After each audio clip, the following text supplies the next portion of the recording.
আসসালামু আলাইকুম বন্ধুরা, কেমন আছেন আপনারা? আশা করি সবাই ভালো আছেন। আলহামদুলিল্লাহ আমিও ভালো আছি। আবার একটি নতুন ভিডিও নিয়ে আপনাদের সঙ্গে চলে এসেছি মিজানুর রহমান আজারির ওয়াজ। আপনারা যারা যারা মিজানুর রহমান আজারির ওয়াজ শুনতে ভালোবাসেন তারা ফুল ভিডিওটি দেখতে থাকেন, আশা করি ভালো লাগবে। জীবনীতে একটা গুরুত্বপূর্ণ অংশ হচ্ছে, প্রিয় বোনেরা আমার, জীবনে যদি সুখী হতে চান ইগো কমাবার দরকারটা যুবক ভাইরা আছে না নাই? আছে। অনেক মেয়ের ইগো সমস্যা। মনে রাখবেন, একটি সম্পর্ক সুন্দর হয় তখন ইগো না থাকে যখন। একটা সম্পর্কে ইগো থাকলে ইগোতে পুরো সম্পর্ক নষ্ট হয়ে যায়। আমি মনে করি পৃথিবীতে সবচাইতে সুন্দর সম্পর্কের নাম হচ্ছে স্বামী স্ত্রীর সম্পর্কের কারণ এখানে কোনো ইগো থাকে না। কিন্তু আপনি দেখেন যত হারাম রিলেশনশিপ এর ভেতরে একটা ইগো আছে না নাই? কথা বলেন যুবক ভাইরা, আছে না নাই?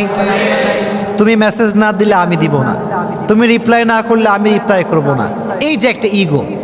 স্বামী স্ত্রী ভালোবাসা এত সুন্দর, স্বামী রিপ্লাই না করলে বউ খালি কল করতেই থাকে, সুবহানাল্লাহ পড়ে। কারণ এই যে ভালোবাসা, এটা ঢুকিয়ে দিয়েছে একজন। আওয়াজ দিয়ে বলেন তিনি কে? তা আমি আমার ওয়াজেও বলি, আজকেও আসিয়ার জীবনী বলতে গিয়ে বলে ফেলছি একটা কথা। পৃথিবীতে কিছু কিছু নারী কখনো সুখী হতে পারে না।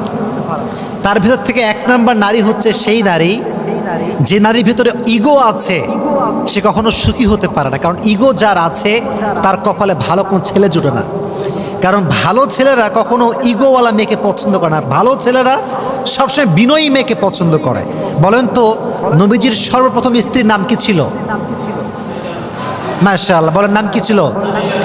আচ্ছা, তিনি কি অহংকারী ছিলেন না বিনয়ী ছিলেন? সবচেয়ে ধনী মানুষ তিনি, ইগো নাই। আর আজকালকার মেয়েরা একটু ফর্সা হইলে ভাবে আর বাঁচে না, এরকম মেয়ে আছে না নাই যুবক ভাইয়েরা? তো মেয়েদেরকে আমি হার্ট করছি না, আঘাত করছি না। এই বন্ধুকে বলছি, বোনেরা আমার, জীবনে সুখী হতে চাইলে ইগো রাখা যাবে না, এক নাম্বার।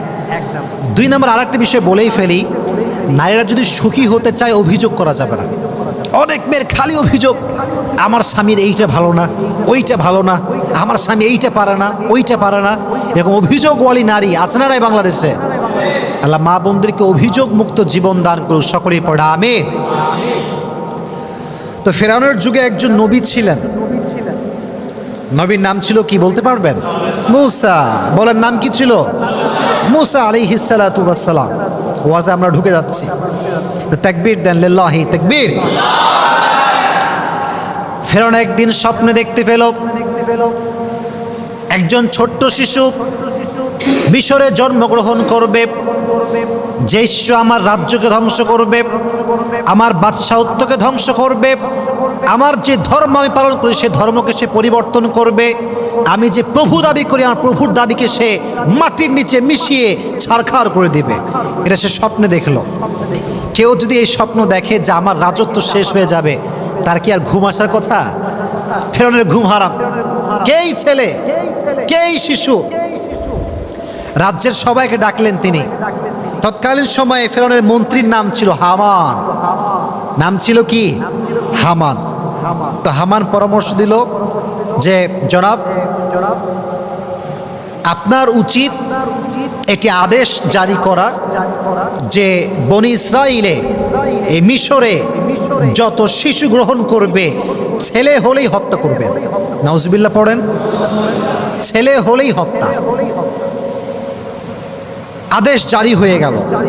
তো বর্ণিত আছে যেই সময়ে হত্যার আদেশ বন্ধ ছিল সে সময়ে মূসা আলাইহিস সালাতু ওয়াস সালামের ভাই হারুন, নাম কি প্রিয় ভাইরা? এই যুবকেরা ইসলামিক ইতিহাস জানতে হবে, ইতিহাস বুঝতে হবে, জানতে হবে। আমার পুরো রিসার্চ আমি তোমাদেরকে আধা ঘন্টায় শেয়ার করছি। যারা তোমরা আছো যুবকেরা, অনেকে কলেজে পড়ো, তোমরা স্কুলে পড়ো, অনেকে কম ধারণা আছে বিষয়গুলোতে, ভালো করে বুঝবা। ফেরাউন যে সময়ে ছিলেন বাদশাহ, এই মাইকে প্রবলেম হয়েছে, সাউন্ডটা ঠিক করে দাও একটু। আচ্ছা, যেটা বলছিলাম, তো সেই যুগে ফেরাউনের যুগে একজন নবী, সে নবীর নাম ছিল কি? মূসা। এইদিকে তাকান, নবীর নাম ছিল কি? মূসা। নবীর আরেকজন ভাই ছিল, ভাইয়ের নাম ছিল কি? হারুন আলাইহিস সালাতু ওয়াস সালাম। তো যখন হারুন আলাইহিস সালাতু ওয়াস সালাম জন্মগ্রহণ করেন তখন হত্যার আদেশ বন্ধ ছিল, কিন্তু মূসা আলাইহিস সালাতু ওয়াস সালাম যখন জন্মগ্রহণ করেন তখন হত্যার আদেশটা জারি ছিল। তো মূসা আলাইহিস সালাতু ওয়াস সালামের আম্মাজান বড় ভয় পেলেন যে আহা, যদি আমার সন্তানকে হত্যা করে তাহলে আমার কি হতে পারে, তাহলে আমার কি অবস্থা হতে পারে। তিনি অনেক ভীতু হয়ে গেলেন, অনেক ভয় পেলেন যে আমার কি হতে পারে। তখন তিনি যে কাজটি করলেন সেটি হচ্ছে ওনার সন্তানকে তিনি গোপনে লালন পালন শুরু করলেন, গোপনে, কেউ জানতো না। একটা বাচ্চা যে জন্মগ্রহণ করেছে তার ঘরে কারো কোনো খবরই ছিল না, তবুও ভেতরে একটা ভয়, ফেরাউন যদি জানতে পারে, যদি লিক হয়ে যায়, খবর হয়ে যায়, তাহলে আমার কি হবে।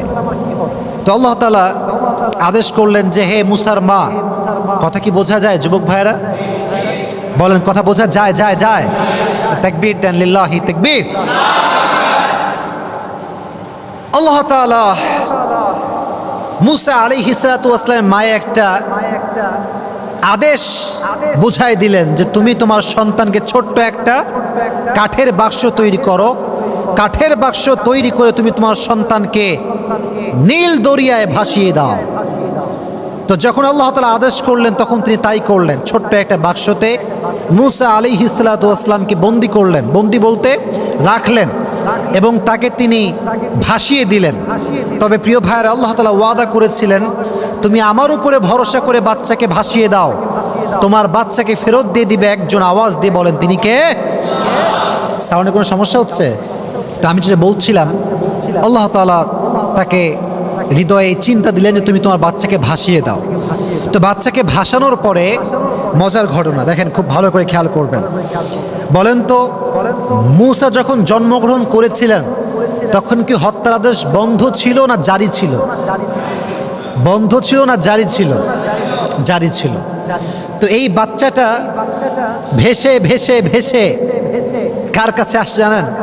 ফেরাউনের যেই প্রাসাদ, প্রাসাদের সামনে যে দরিয়ার ছোট্ট একটা নালা চলে গিয়েছে সেখানে এসে থামছে।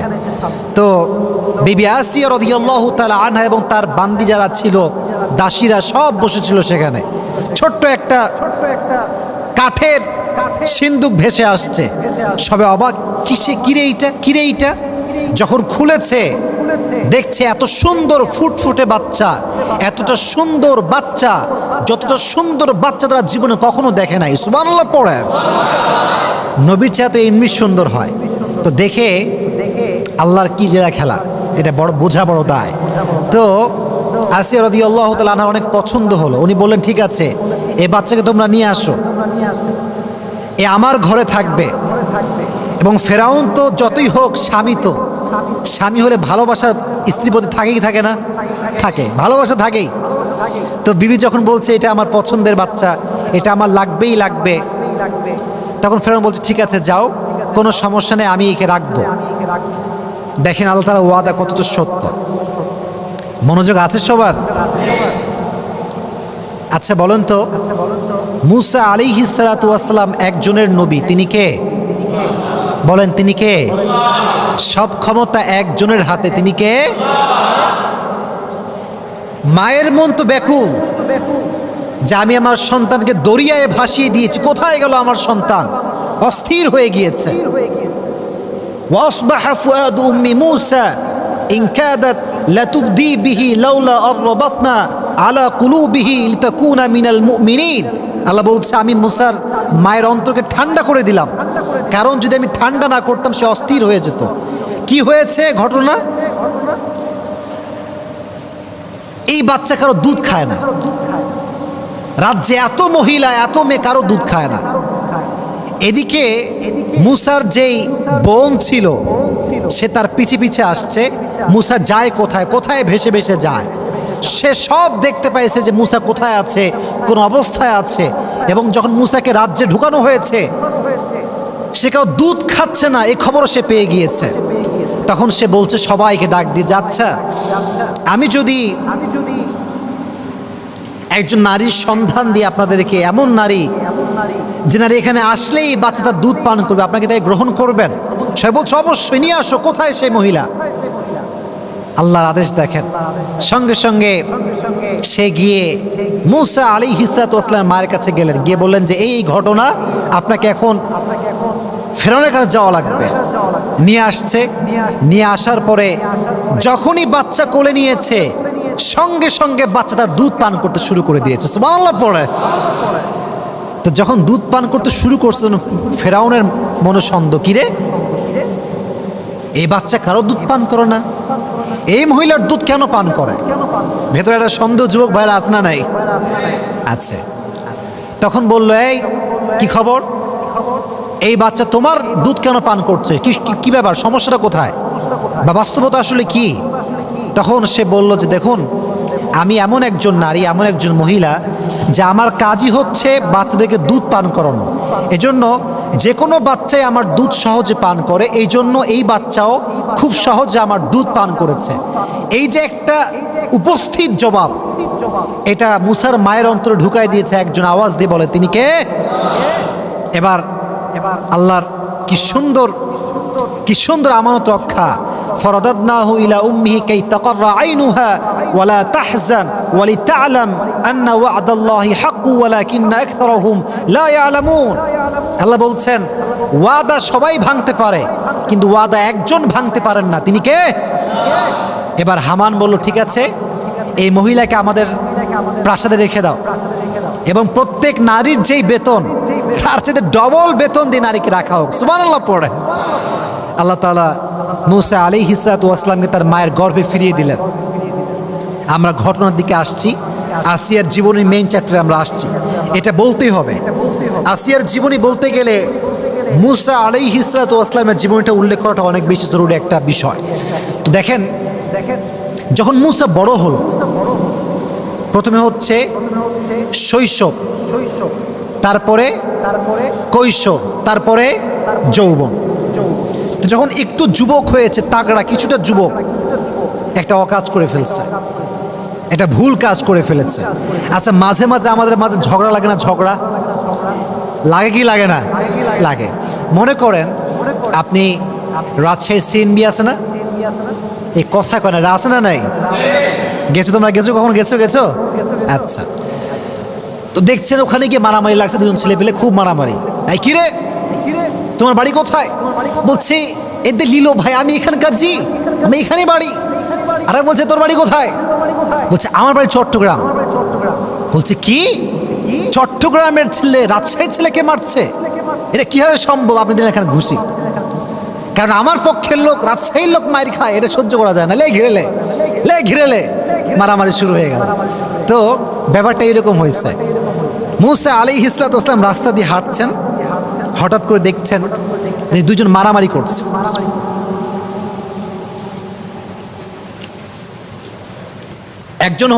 একজন হচ্ছে মুসা আলাইহিস সালামের বংশের লোক, আর একজন হচ্ছে বাহিরের লোক। তো মুসা তার পক্ষের লোকের মানে পক্ষ নিতে গিয়ে এমন একটা ঘুষি মারছে ওই লোককে, এক ঘুষিতে জায়গায় শেষ, মরে গেছে, জায়গাতেই ডেড, স্পট ডেড। এখন বলেন তো, হত্যা করলে একটা রাষ্ট্রীয়ভাবে শাস্তি আছে না নাই? সে মারা গিয়েছে। এই খবর আসে ফেরাউনের কানে। ফেরাউন বলছে, কি এত বড় সাহস, হত্যা করে ফেলেছে, ধরো মুসাকে। কোথায় মুসা? এখন আসিয়া রাদিয়াল্লাহু তাআলা অনেক চিন্তিত, কারণ সে তো আমার সন্তানের মতো, তাকে যদি হত্যা করা হয় মা হিসেবে ভিতরে একটা কষ্ট আছে না নাই? কষ্ট পাবেন তিনি। তো বললেন যে ঠিক আছে, আমার রাজ্যের একজন লোক দরকার যে মুসাকে এই পেগাম দিবে যে মুসা যেন রাষ্ট্রের এই প্রাসাদে আর ফিরে না আসে। তখন তার একজন লোক ছিলেন, বিশেষ লোক, তাকে তিনি পাঠালেন মুসার কাছে। গিয়ে বলল, ইয়া মুসা, তোমাকে রাষ্ট্রের পক্ষ থেকে হত্যা করার আদেশ দেওয়া হয়েছে। ফখরুজ ইন্নী লাকা মিনান নাসিহিন, তুমি বের হয়ে যাও, আমি তোমার কল্যাণকামী একজন লোক, এখান থেকে বের হয়ে যাও।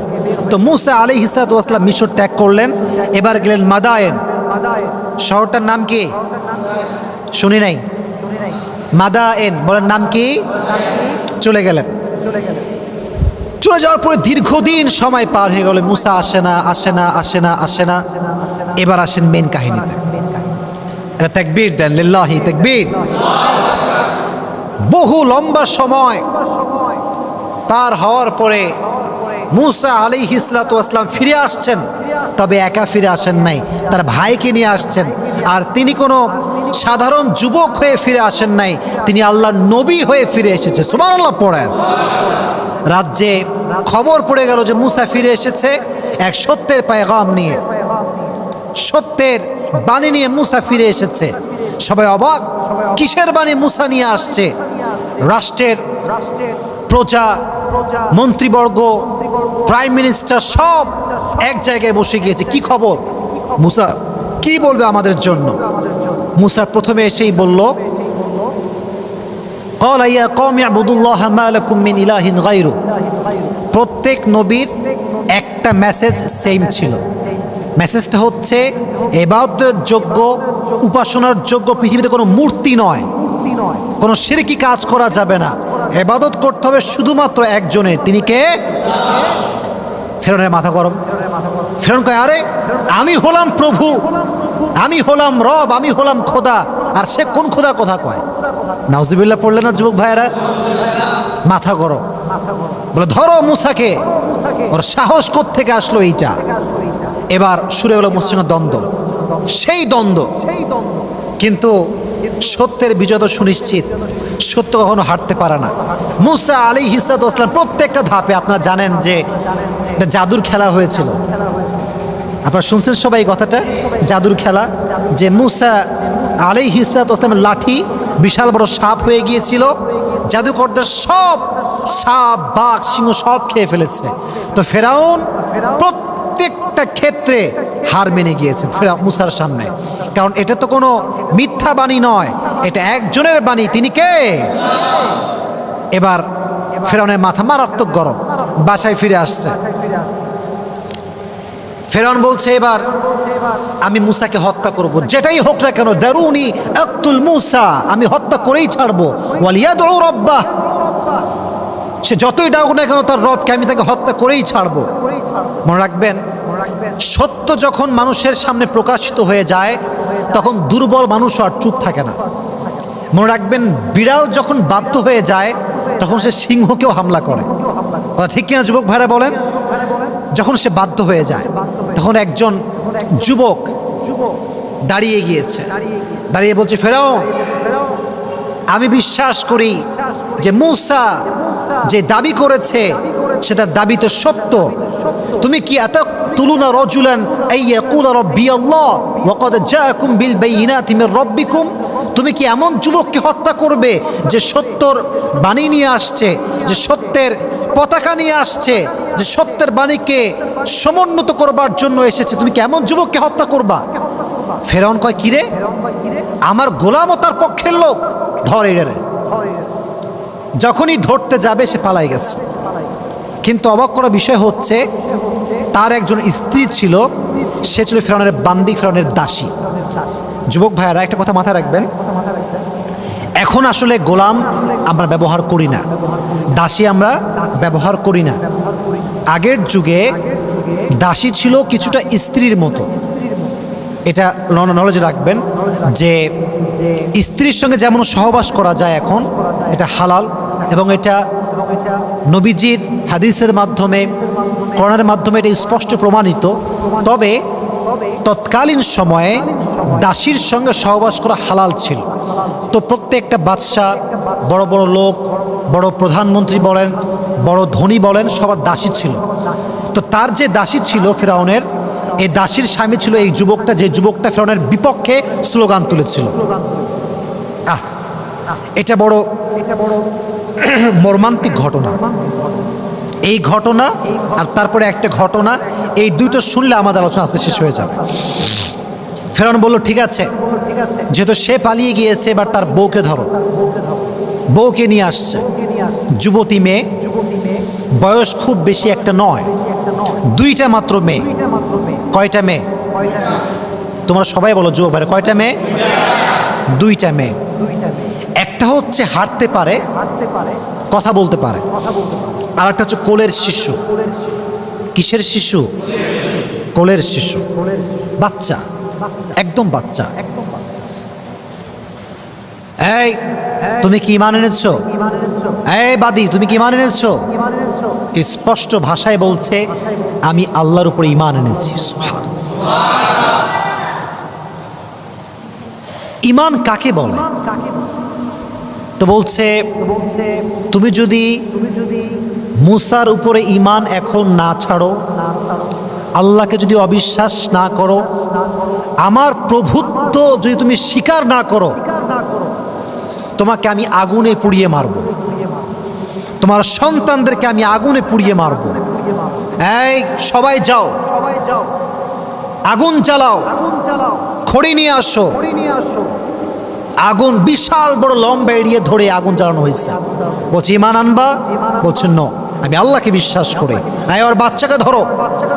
ঠাস করে, যে বড় মেয়েটা ছিল, বেশি বড় না, ছোট্ট, তবে কথাও বলতে পারে, হাঁটতেও পারে, অবুঝ শিশু, ধরে টেনে হিচড়ে নিয়ে যাচ্ছে।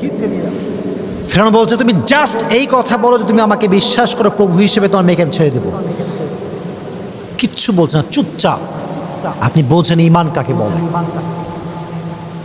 ঈমান কাকে বলে?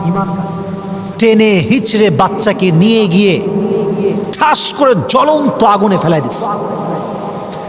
যেমন ভাবে আমরা পেঁয়াজি ভাজি, আলুর চপ ভাজি, গরম চুলার উপরে যখন তেল দিয়ে পেঁয়াজ যখন ফেলা হয়, ঠাস করে একদম ভাজা হয়ে আমাদের সামনে, চোখের সামনে ভেসে ওঠে।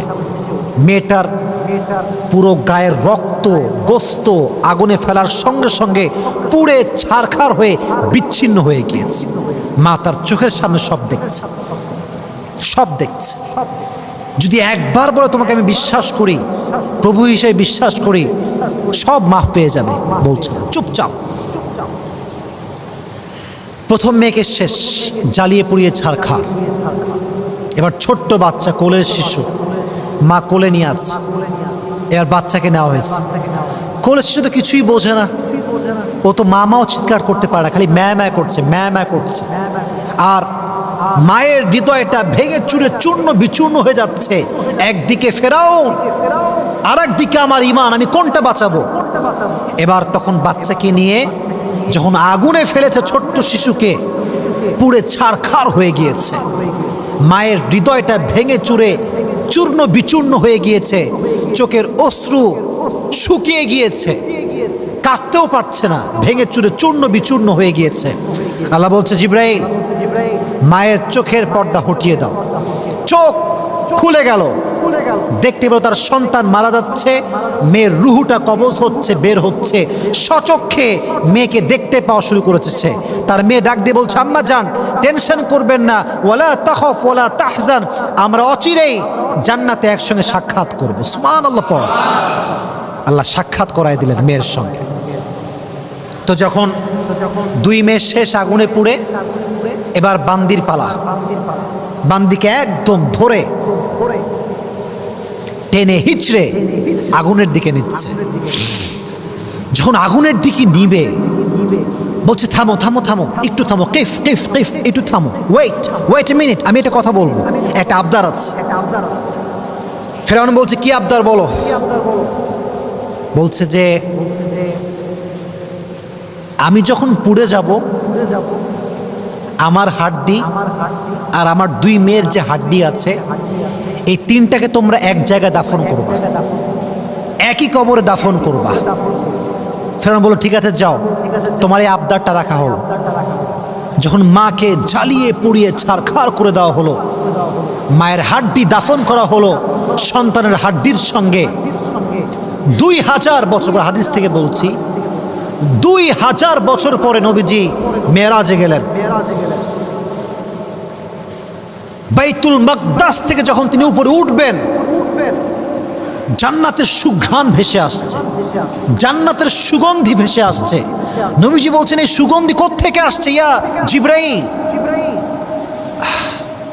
জিবরাইল বলছে নবী হে, 2000 বছর আগে ফেরাউনের বাদীকে হত্যা করা হয়েছে আগুনে পুড়িয়ে, তার সন্তান সহ।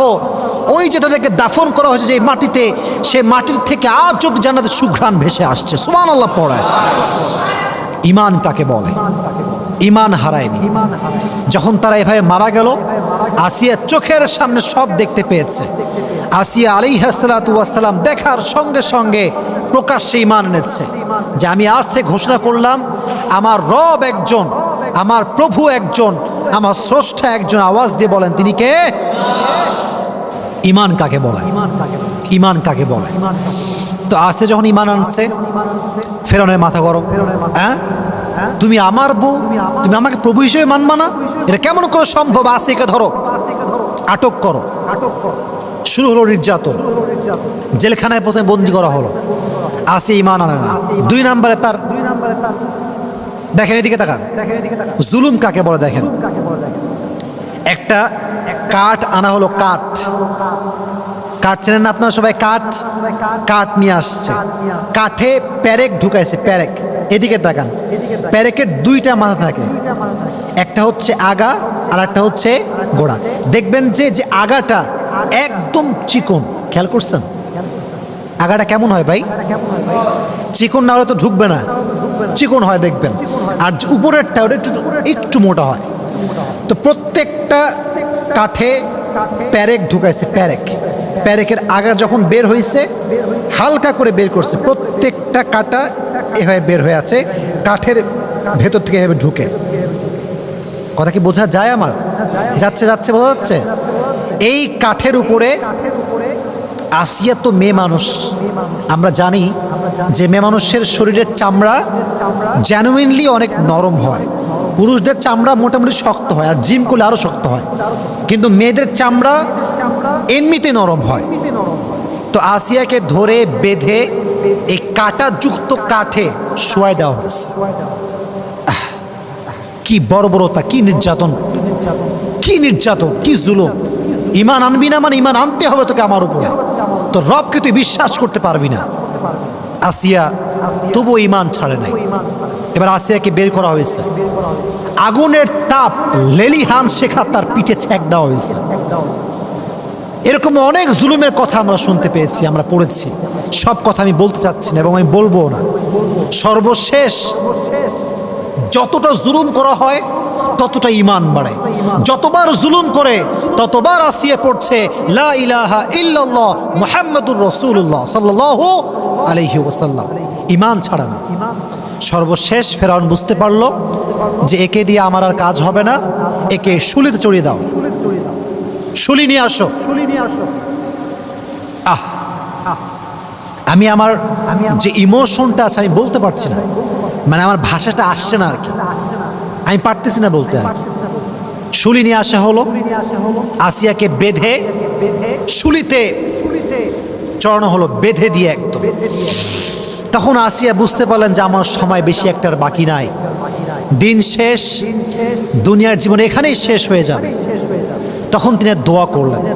এদিকে তাকান, দোয়াটা শোনেন, শেষ কথা এইটা। إذ قالت رب ابن لي عندك بيتا في الجنة ونجني من فرعون وعمله ونجني من القوم الظالمين। আল্লাহ, আমি আর পারবো না, এই জুলুম সহ্য করা আমার পক্ষে সম্ভব নয়। তুমি তোমার এই বান্দি আসিয়ার জন্য জান্নাতের পাশে একটা ঘর তৈরি করে দাও। সুবহানাল্লাহ পড়ে। যখন আসিয়ার রুহুটা কবজ হবে, যখন তিনি এই প্রচণ্ড তাপে, প্রচণ্ড কষ্টে, জুলুমের শিকার হয়ে মারা যাবেন, আল্লাহ তার চোখের পর্দা খুলে দিলেন। তিনি যখন তার রুহু কবজ হবে, তখন তিনি তার স্বচক্ষে জান্নাতের সব নাজ ও নিয়ামত দেখতে শুরু করে দিলেন। সুবহানাল্লাহ। পরীক্ষা কাকে বলে? শুলিতে চড়ে দিয়েছে, শুলিতে চড়ে মারা গিয়েছে, শেষ। প্রত্যেকটা চামড়া খসে পড়েছে, রক্ত বের হয়েছে, ইমান ছাড়ে নাই, ইমান ছাড়ে নাই। এই জন্য আমি শুরুতে একটা কথা বলেছিলাম বারবার, যে পৃথিবীতে অনেক নারী এসেছে, অনেক ইমানের পরীক্ষা দিয়েছে, অনেক পুরুষ এসেছে, অনেক ইমানের পরীক্ষা দিয়েছে, বাট একজন নারীর ইমান সবচেয়ে শক্ত ছিল, যিনি ইমানের পরীক্ষায় উত্তীর্ণ হয়েছিলেন। তার নামটা কি? যদি বোঝেন আরো জোরে বলেন, নামটা কি? মা বোনদের জন্য, আমাদের জন্য এখান থেকে শিক্ষা নেওয়ার দরকারটা যুবক ভাইয়েরা আছে না নাই? এজন্য আজ থেকে আমাদের শিক্ষা হচ্ছে, বাতিল যতই আমাদেরকে জুলুম করুক না কেন, আমরা কখনো ইমান হারাবো না। রাজি আছেন তো ইনশাআল্লাহ? 1 নাম্বার শিক্ষা হচ্ছে ইমানটা মজবুত হতে হবে। যে কোনো সিচুয়েশন হোক না কেন, ইমানের বাহিরে যাওয়া যাবে না। আমার সঙ্গে বলেন, এবার আমাকে রিপ্লাই করতে হবে। এতক্ষণ ওয়াজ শুনেছেন, এখন রিপ্লাই করেন। যত অবস্থা খারাপ হোক না কেন, ইমানের বাহিরে যাওয়া, ইমানের বাহিরে যাওয়া 2 নাম্বার শিক্ষা এটা। উপরে মাইক আছে, আমার বোনেরা আমাকে শুনছে আমি জানি, অনেক মুরব্বী দাদিরা নানিরা আমার বোনেরা আমাকে শুনছে আমি জানি। বলেন তো আসিয়ার স্বামীর নাম কি ছিল? এই তো মাশাআল্লাহ, নাম কি ছিল? এত ওয়াজ করলাম এতক্ষণ ধরে, কোন ওয়াজে কি বুঝতে পারছেন যে আসিয়া তার স্বামীর সঙ্গে খারাপ ব্যবহার করেছে? বুঝি নাই। করেছে? ফেরাউন কি ভালো মানুষ না খারাপ মানুষ?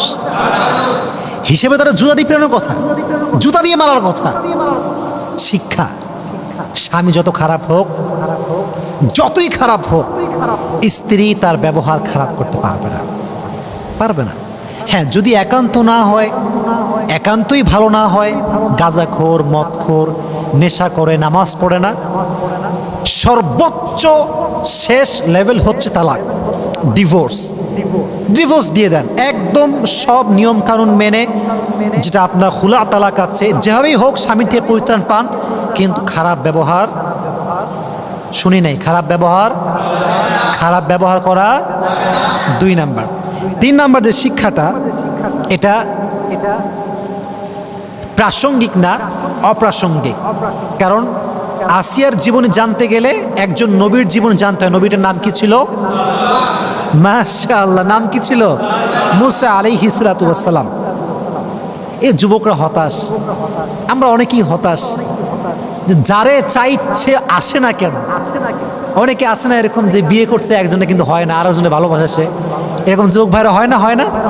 হয়। দেখো, একটা কথা এখান থেকে শিক্ষা আছে, আল্লাহ যার জন্য যা নির্ধারণ করে রেখেছে তা সঠিক সময়ে আল্লাহ দিয়ে দিবে। শুধুমাত্র অপেক্ষা করতে হবে, ভরসা করতে হবে একজনের উপরে। তিনি কে? দেখেন, বাচ্চাকে ধরে, ছোট্ট বাচ্চাকে ধরে একটা ছোট্ট টেবিলে ছোট্ট একটা বাক্সে ঢুকায় ভাসাই দিছে। ভরসা একমাত্র আল্লাহর উপরে, যে আল্লাহ আমাকে দিবে, আমার বাচ্চা আল্লাহ আমাকে ফেরত দিবেই দিবে। ফেরত পাইছে না? কথা বলেন, পাইছেন রাজশাহীর ভাইরা? পাইছে। তাহলে বোঝা গেল, যে কোনো জিনিস তোমার জীবনে চাওয়া পাওয়া থাক না কেন, ভরসা এবং চাওয়ার জায়গা একজনের কাছে। তিনি কে? মানুষের কাছে যত বেশি আশা করবা তত বেশি কষ্ট পাবা। মানুষ হচ্ছে সবচেয়ে বড় বেঈমান। যার কাছে যত বেশি আশা রাখবা সে তোমাকে তত বেশি ভাঙবে। এর জন্য কারো কাছে চাওয়ার কোনো দরকার নাই। প্রত্যেকটা সময় মোনাজাত করে হাত তুলে দোয়া করবা একজনের কাছে। তিনি কে? আল্লাহ। 3 নাম্বার। 4 নাম্বার হচ্ছে, জুলুম করে কেউ কখনো মুক্তি পায় না। কথা কি বোঝা যায়? কথা বলেন, বোঝা যায়? জুলুমের শেষ পরিণাম খারাপই হয়।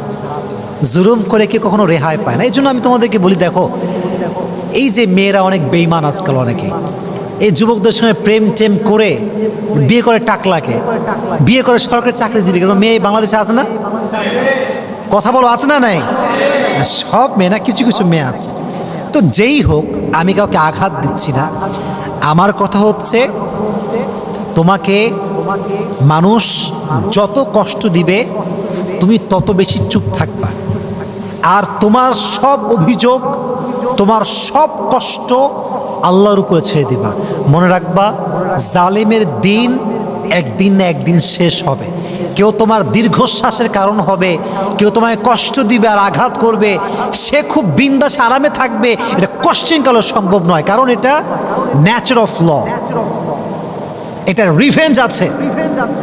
এমন একটা সময় আসবে যে তোমাকে কাঁদিয়েছে সে একদিন কাঁদবে। এটা কিন্তু পৃথিবীর নিয়ম, বাস্তবতা এইটা।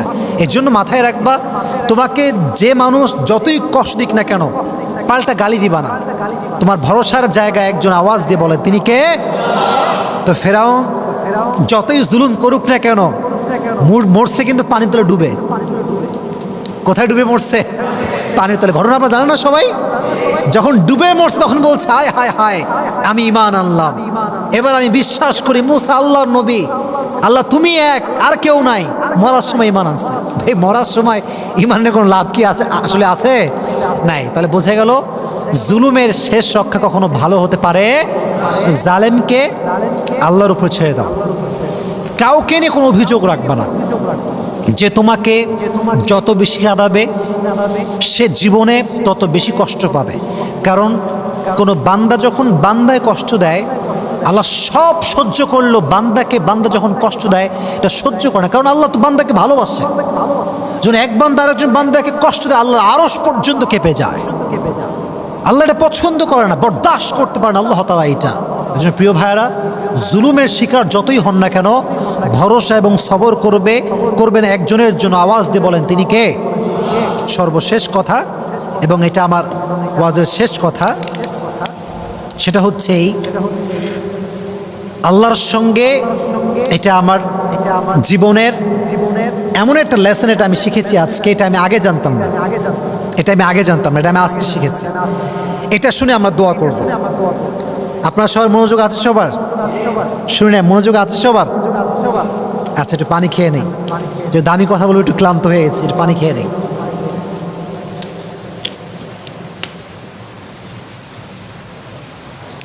আচ্ছা, আমরা সবাই আল্লাহকে ভালোবাসি তো? বলেন ভালোবাসি তো? বলেন ইনশাআল্লাহ ভালোবেসে যাবো ইনশাআল্লাহ। মনে রাখবেন, ভালোবাসা এটাকে উর্দুতে বলা হয় মোহাব্বত। এটাকে বলা হয় কি? সবাই বলেন, আবার বলেন। আচ্ছা, এই ভালোবাসার আর একটা ওয়ার্ড আছে, এটাকে বলা হয় উর্দুতে ইশক। এটা কি বলেন দেখি? ইশক। মোহাব্বত মানেও ভালোবাসা, ইশক মানেও ভালোবাসা। তবে আল্লাহকে মোহাব্বত করলে হবে না, আল্লাহর সঙ্গে ইশক করতে হবে। কি করতে হবে? মোহাব্বত না ইশক? ইশক। এবার শোনেন, मोहब्बत काके बोला? मैं आपसे सुनছিলাম, मोहब्बत एक ऐसा चीज़ है, जब कोई किसी को मोहब्बत करता है तो उसका भी ख्याल होता है, अपना भी ख्याल होता है। लेकिन इश्क एक ऐसा चीज़ है, जब कोई किसी से इश्क करता है तो अपना ख्याल नहीं रहता, सिर्फ उसका ख्याल रहता है। ভালোবাসা হচ্ছে এমন জিনিস, যখন কেউ কাউকে ভালোবাসে তখন শুধুমাত্র তারও খেয়াল থাকে এবং যে তাকে ভালোবাসে তারও খেয়াল থাকে, উভয়ের খেয়াল থাকে। কিন্তু ইশক এমন একটা জিনিস, যখন কেউ কাউকে ইশক করে ফেলে তখন সে নিজেকে ভুলে যায়, শুধু তার খেয়াল থাকে যাকে সে ভালোবাসে। এজন্য আসিয়া আলাইহিস সালাতু ওয়াস সালাম যখন সূর্যে মারা যাচ্ছেন, শেষ জীবনের শেষ লগ্নে আছেন, নিজের দিকে খেয়াল করেন নাই, ভেবেছেন এক সত্তার কথা। আওয়াজ দিয়ে বলেন তিনি কে? This is called ishq, this is not mohabbat. এটা ভালোবাসা না, এটা হচ্ছে ইশক। ইশক মানে হচ্ছে আমি যাকে ভালোবাসবো শুধু তাকে নিয়ে ভাববো, দুনিয়ার মানুষ কি ভাবলো, কে গালি দিল, কে ক্রিটিসাইজ করলো, দেখার সময় আমার কাছে না। এই যে দেখেন আমার মুখে, এটা কি ভাই? এটা কি? এটা কি? এটা কি? জুব্বা। এটা কি? দেখবেন দাড়ি রাখলে কিরে জঙ্গি হয়ে গেলে নাকি রে, বুড়া হবি নাকি রে অকালে, এরকম লোক আছে না? তোমাদের কথায় আওয়াজ না, এরকম লোক আছে না? আবার দেখবা যদি মেয়ের বয়স 18 হয়, 19 হয়, 20 হয়, বোরকা পড়লিরই নানি, দাদি, খালাম্মা, চাচি।